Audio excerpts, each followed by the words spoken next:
बच्चों JEE mains का ये क्वेश्चन पूरा स्केचिंग पे बेस्ड है। अगर आपको स्केचिंग अच्छी तरह से पता है ग्राफ्स की तो आप विद इन 10 सेकेंड्स इस क्वेश्चन को अटेम्प्ट कर देंगे और कुछ नहीं करना पड़ेगा इसमें। और देखिए फंक्शन इस तरह से दिया था, number of point of discontinuity पूछे थे फंक्शन के ऊपर। आप देख रहे हैं मॉड में मॉडुलस फंक्शन दिया हुआ है और अंदर क्वाड्रेटिक है और डिफाइंड है when x is less than -1। Second function आपका बॉक्स फंक्शन है, greatest integer value less than equals to t given है। So this is the box function 4x square -1। ये एक पैराबोला हुआ y इक्वल्स टू अगर हम लिखेंगे तो ठीक है। और ये डिफाइंड था आपका -1 to 1। और तीसरा जो फंक्शन है वो है modulus of x+1 plus modulus of x-2। आपको मालूम होना चाहिए जो बच्चे स्केचिंग जिनको अच्छे से की हुई है, ये बोट शेप बनाता है, it makes the boat shape. ठीक है, अब इसको फटाफट कैसे स्केच करना है और डायरेक्ट आंसर निकालना है।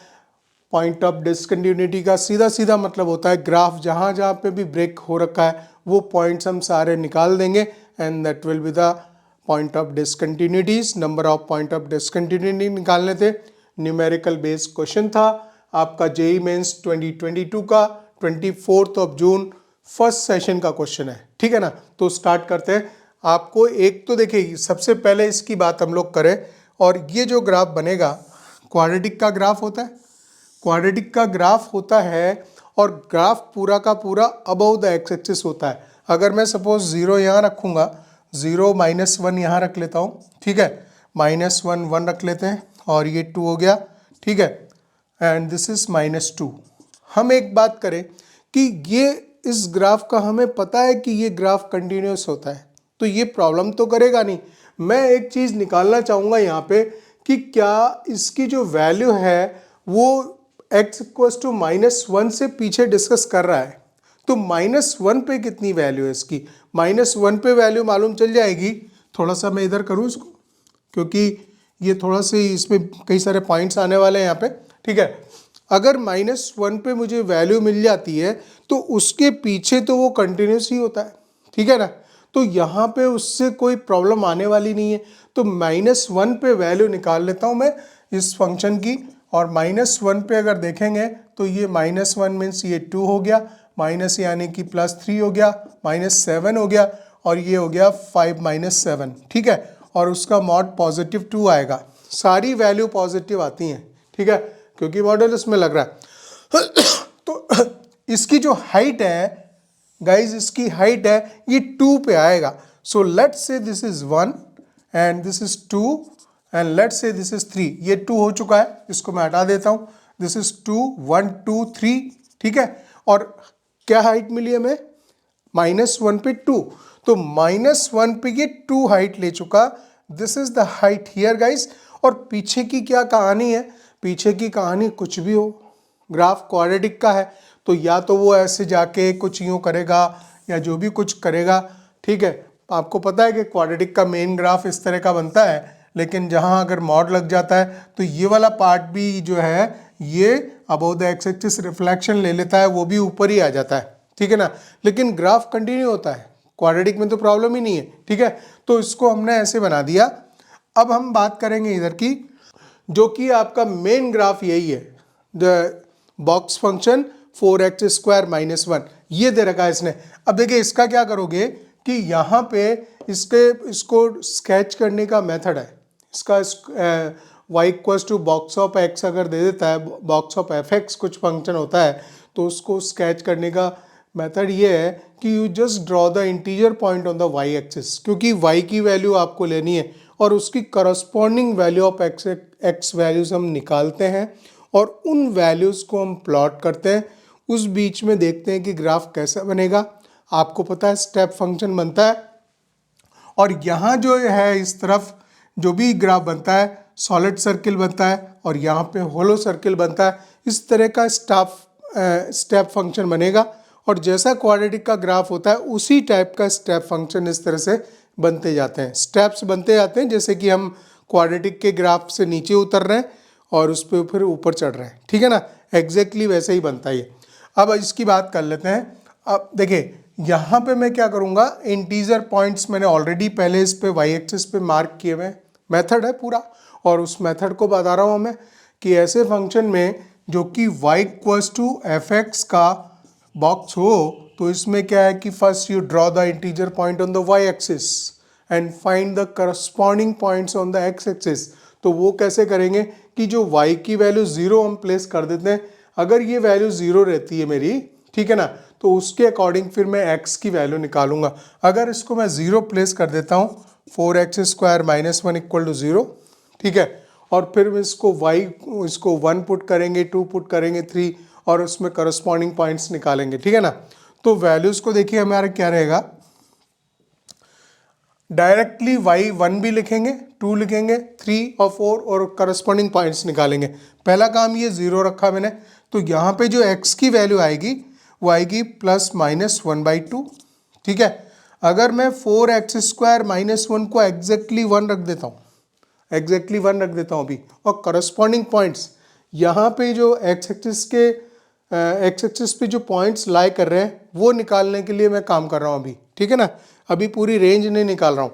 तो ऐसा अगर रहता है तो x की वैल्यू क्या रहेगी, ये 2 आएगा, 2/4 1/2 बनेगा, तो +-1/√2 बनेगा। तो 2 पॉइंट्स ये हो गए। अगर मान लीजिए इसको 2 रखते हैं, 4x² - 1 अगर 2 होता है तो ये वैल्यू आ जाएगी 3/4, सो √3/2 +-, ठीक है, और 4x² - 1 अगर 3 होता है तो यहाँ 4 हो जाएगा, x की वैल्यू आ जाएगी +-1। This is 4/4 1 +-1। तो ये 0 से 1 के बीच में ही इतने पॉइंट्स ले रहा।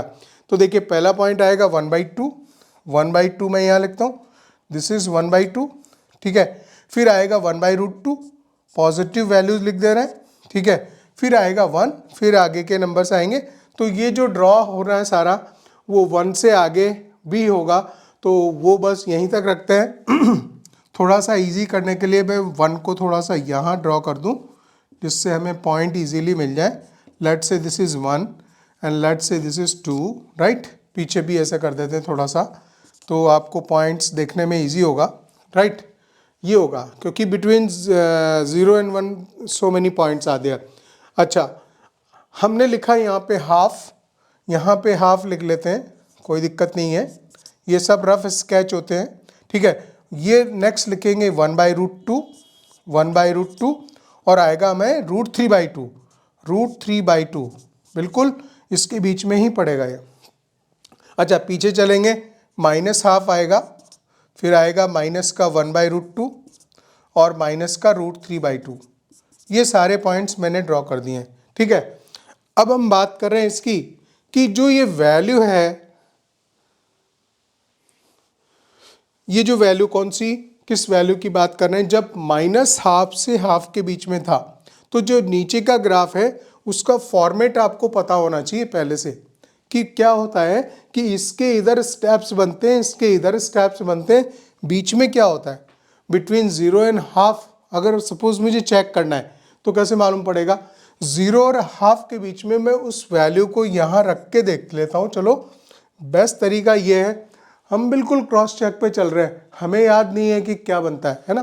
तो 0 से ½ में 1/4 होता है, तो मैं इसमें 4 1/4 1/16 हो जाएगा -1, ठीक है। उस वैल्यू को मैंने रख दिया और इस बीच में मैं चेक कर रहे हैं कि ये कहाँ पड़ेगा। तो 1/4 -1 -3/4 आ रहा है, और -3/4 की जो ग्रेटेस्ट इंटीजर वैल्यू है वो -1 गिरेगी गाइस, वो आएगी -1। तो ये वाला जो ग्राफ है वो नीचे आ जाएगा।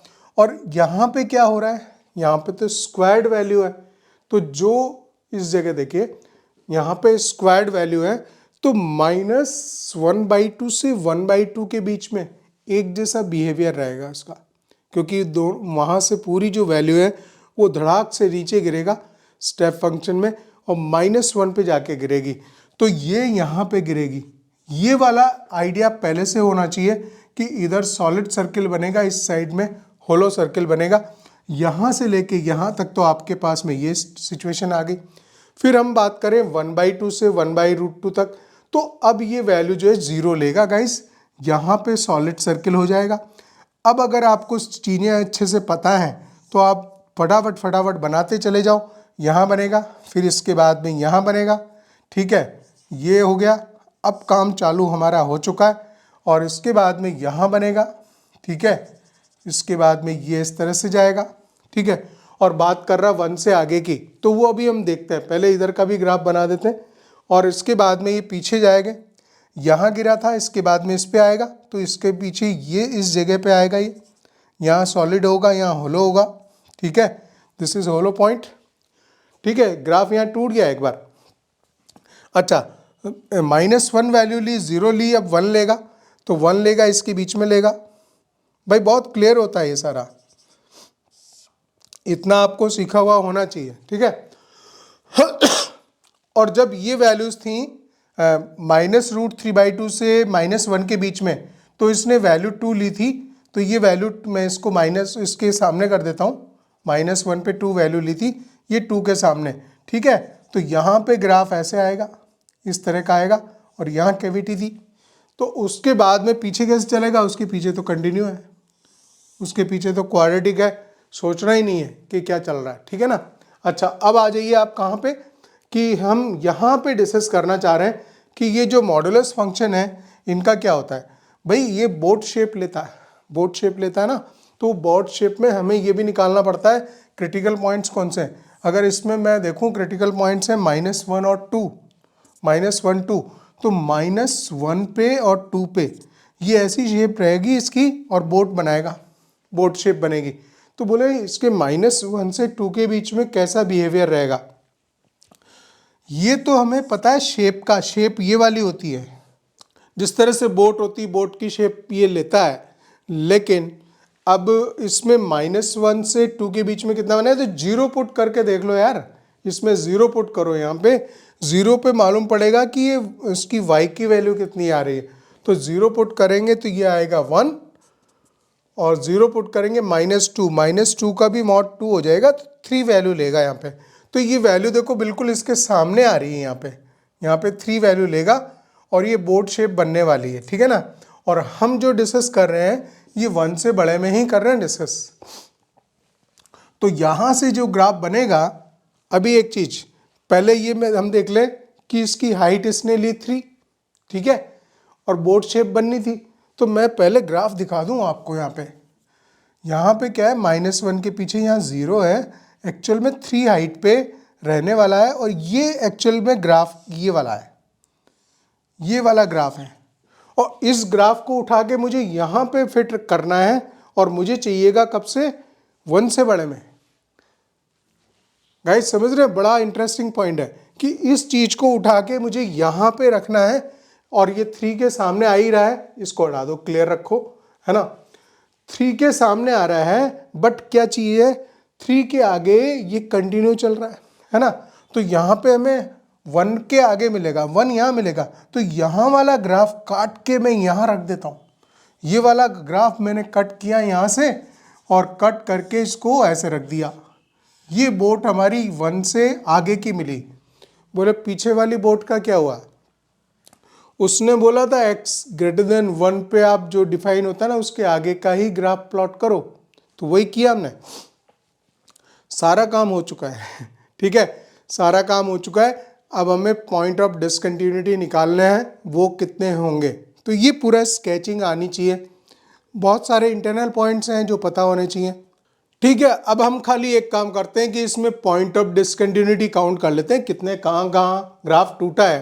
तो यहाँ टूटा नहीं, एक पॉइंट तो ये आ गया आपका, दिस इज 1 पॉइंट, ये ब्रेक हो गया यहाँ से यहाँ तक, और फिर ये दूसरा पॉइंट आ गया 2 पॉइंट, फिर यहाँ 3rd पॉइंट आ गया, ये दिस इज 3rd पॉइंट, और यहाँ से यहाँ कंटिन्यू चला, ये आ गया आपका 4th पॉइंट, और इसके बाद में ये आ गया आपका 5th पॉइंट, ये आपका आ गया 6th पॉइंट, और ये आ गया आपका 7th पॉइंट। ये 7th पॉइंट, यहाँ से ग्राफ टूट के डायरेक्ट यहाँ पे आया। तो जो इसका आंसर था गाइस वो था 7, ठीक है। So there are total number of point of discontinuities find out करने थे, that is 7 is the answer. Numerical based question था,